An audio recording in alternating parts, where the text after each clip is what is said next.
বন্ধুরা, আজকে আমি চিকেনের একটা নিয়ে হাজির হলাম। আজকের এই চিকেন রেসিপিটা একদমই অন্যরকম, দারুণ স্বাদ হয় খেতে। পোলাও, রাইস, যে কোনো রাইস, পোলাও এমনকি নানের সাথেও খেতে কিন্তু দারুণ লাগবে। পরোটা, লুচি সব কিছুর সাথে এই চিকেনটা দারুণভাবে জমে যাবে। তাহলে চলো সাথে থাকো আর দেখে নাও আজকের রেসিপি।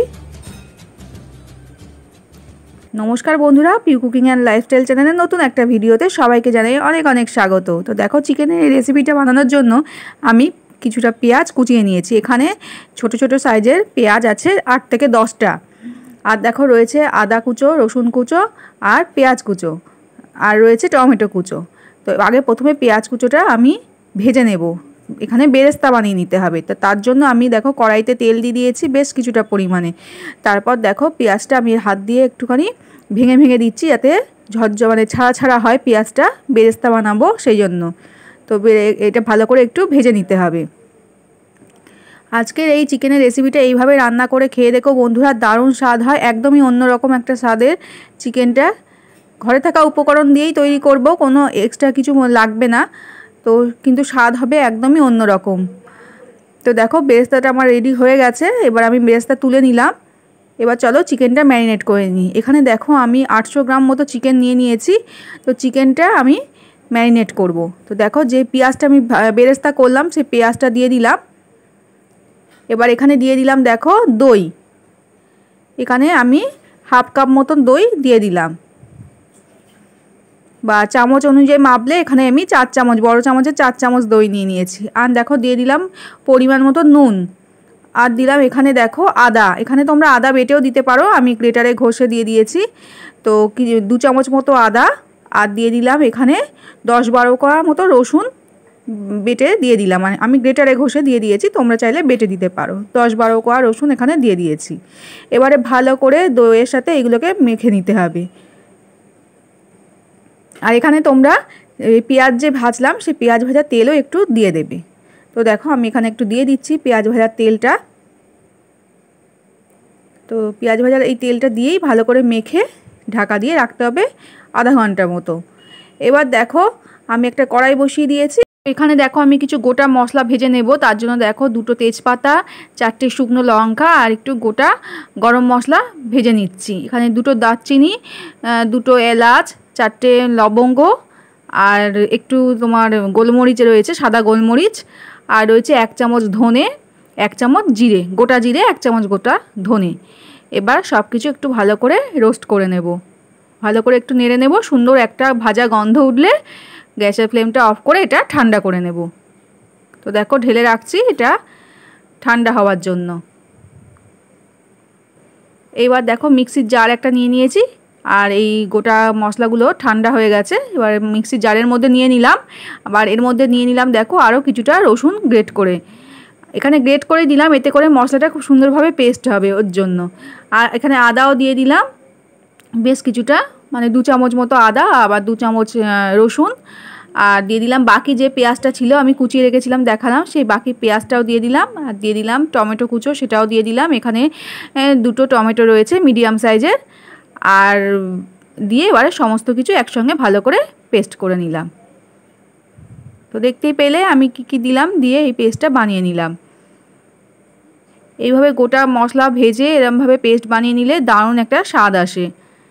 এবার দেখো কড়াইয়ের মধ্যে যে পেঁয়াজ ভাজা তেলটা ছিল বাকি, সেই তেলটার মধ্যে আরও একটু তেল দিয়ে দিয়েছি। আর দিয়ে দিলাম 1 চামচ ঘি। তো 1 চামচ ঘিটা দিয়ে এইবার আমি এটা ভালো করে গরম হয়ে যেতে আমি যে মশলাটা বেটে নিলাম সেই মশলাটা দিয়ে দিলাম। মশলাটা দেওয়ার পর একটু নাড়াচাড়া করেই এর মধ্যে দিয়ে দিলাম হলুদ গুঁড়ো। পরিমাণ বুঝে হলুদ গুঁড়োটা দিয়ে দিতে হবে। তো আমি দিয়ে দিলাম। আর দিলাম দেখো এখানে কাশ্মীরি লঙ্কার গুঁড়ো। তো 1 থেকে 1.5 চামচ কাশ্মীরি লঙ্কার গুঁড়ো দিয়ে দিলাম, এটা একটু ভালো কালার আসবে সেই জন্য। আর দিয়ে দিলাম দেখো এখানে ঝাল লঙ্কার গুঁড়ো 1 চামচ। যেহেতু কাঁচা লঙ্কা ব্যবহার করেছি এখানে, আমি ওই মশলাটা বাটার সময় আমি কাঁচা লঙ্কাও দিয়েছিলাম। আর তারপরে গোটা গরম মশলার মধ্যে যেটা ভাজলাম তার মধ্যে আমি শুকনো লঙ্কা দিয়েছি, সেই জন্য লঙ্কাটা একটু বুঝে দিয়ে দেবে। আর এখানে দেখো দিয়ে দিলাম হাফ চামচ চিনি। তো চিনিটা দিয়ে এবার একটু ভালো করে মশলাটা কষিয়ে নিচ্ছি। তারপর দেখো মশলাটা একটু কষিয়ে নেওয়ার পর আমি এখানে যে ম্যারিনেট করে রাখা চিকেনটা রেখেছিলাম, এটা 30 মিনিট হয়ে গেছে, আমি এবার চিকেনটা এর মধ্যে মিশিয়ে দিলাম। মশলার মধ্যে দিয়ে দিলাম, দিয়ে ভালো করে এবার চিকেনের সাথে ভালো করে মশলা একসঙ্গে কষতে হবে। বেশ কিছুটা সময় ধরে মশলার সাথে চিকেন কষে নিতে হবে। যত সুন্দরভাবে চিকেনটা কষবে রেসিপির স্বাদও কিন্তু ভালো আসবে। তো সেই জন্য একটু সময় ধরে চিকেনটাকে কষিয়ে নিতে হবে।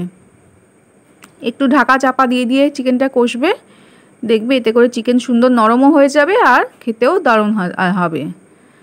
এবার দেখো চিকেনটা কষতে কষতে এখানে আমি নুন দিয়ে দিলাম, চিকেনের পরিমাণ বুঝে নুনটা দিয়ে দিলাম।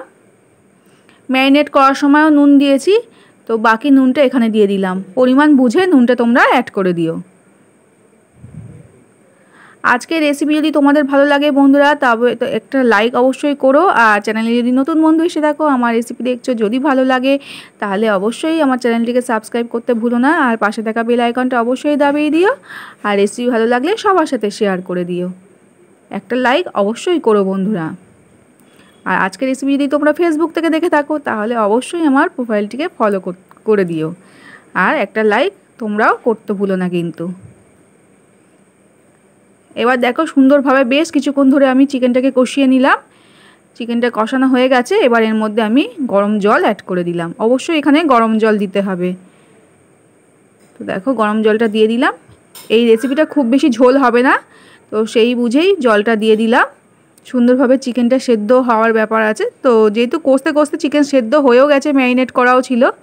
আর এদিকে দেখো আমি এখানে একটু নিয়ে নিয়েছি অল্প একটু জায়ফল আর দুটো এলাচ, দুটো লবঙ্গ আর একটু দারচিনি, ওটা একটু থেতো করে নেব লাস্টে দেওয়ার জন্য। তো এইভাবে একটু লাস্টে গরম মশলা দিলে ভালো লাগে। তোমরা চাইলে গুঁড়ো গরম মশলাও দিতে পারো, কোনো অসুবিধা নেই। তো দেখো আমি বেশ কিছুক্ষণ ঢাকা দিয়ে চিকেনটা করে নিলাম। গ্যাসের ফ্লেমটা একটু কমিয়ে মাঝারি আঁচে রেখেছিলাম। চিকেনটাকে সুন্দরভাবে ফুটিয়ে নিলাম, নিয়ে তারপর গোটা গরম মশলা দিয়ে দিলাম, মানে থেতো করা গরম মশলাটা দিয়ে দিলাম, দিয়ে আমি সার্ভ করে দিলাম। তো আজকের রেসিপি কেমন লাগলো তোমাদের অবশ্যই কমেন্টে জানাতে ভুলো না। আর এইভাবে অবশ্যই একবার চিকেন বানিয়ে খেয়ে দেখো বন্ধুরা, দারুণ স্বাদ হয়। আজ তাহলে এখানেই বিদায় নেব। সবাই খুব ভালো থেকো, সুস্থ থেকো। আবারও ফিরে আসবো নতুন কোনো ভিডিওর সাথে। টাটা।